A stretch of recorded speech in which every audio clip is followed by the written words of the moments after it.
Welcome to another edition of Beers with the Baron. My name is Chris Drosner. I'm the Beer Baron. And today I'd like to tell you a little bit about a trip I recently got back from. My wife and I went to New Orleans toward the end of February. And one of the things I'm always really excited about when I visit a new place is partaking in the local beer culture that's new to me. In traveling to the South, in this case New Orleans, I had kind of tempered expectations because the beer scene is not generally as well developed as we see here in the Midwest.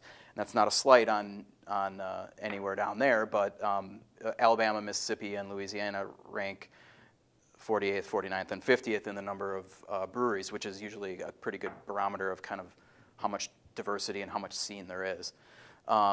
Louisiana itself has 16 breweries currently. That's about the same number in an entire state of about 4.5 million as you have in Dane County. So,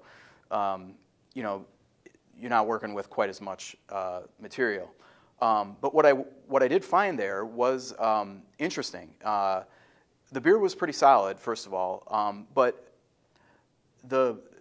it was a kind of a culture shock to be in a place in toward the end of winter, but still, it wasn't real hot. But all the beer was geared toward session drinking and hot weather, quenching. There were a lot of wheat beers, a lot of really low ABV session type beers. Even the pale ales were pretty slim. There's one brewery that specializes in beers that have Cajun or Creole influence, so kind of French styles that are kind of made toward pairing with Creole and Cajun food. So you definitely get in wine you call it the terroir. There's definitely a terroir to terroir. It's hard to say to New Orleans beer. And one of the things that really stood out to me was it was cooler weather. I was looking for some stouts and porters and stuff, and the darkest thing I could find was brown ales, and brown ales were everywhere. It's a very popular style down there, much more so than it is here in the Midwest.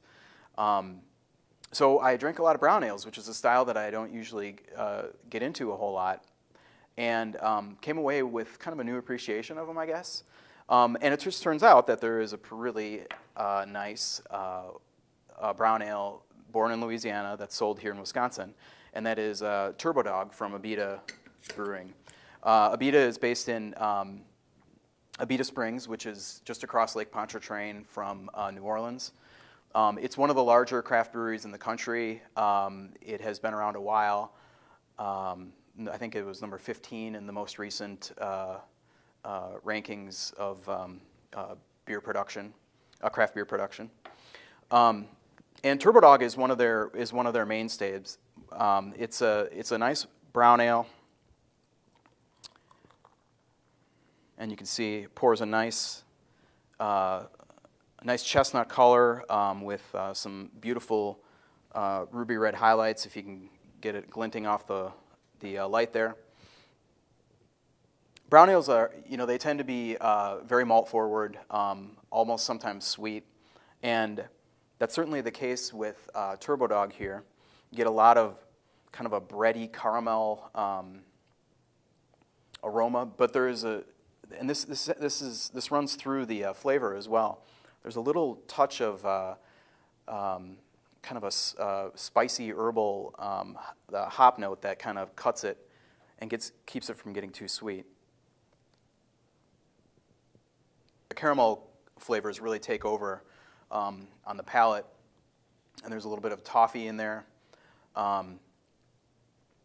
It's a beer that has a moderate, a pretty good amount of complexity for for the medium body, pretty easy drinker that it is, and that's kind of a signature of a good brown ale. Takes me back to New Orleans, Lafitte's, all those great places. There's tons of great taverns and restaurants and bars and stuff down in the French Quarter, of course. Abita is here in Wisconsin. Abita's six-packs sell for about $9 a six-pack. Turbodog is one of their year-round mainstays, and I'm probably going to be drinking this beer again, certainly much more than I did before. With this this travel-inspired reawakening of brown ales. So, Turbodog from Abita Springs, 4 stars from the beer brand. Cheers.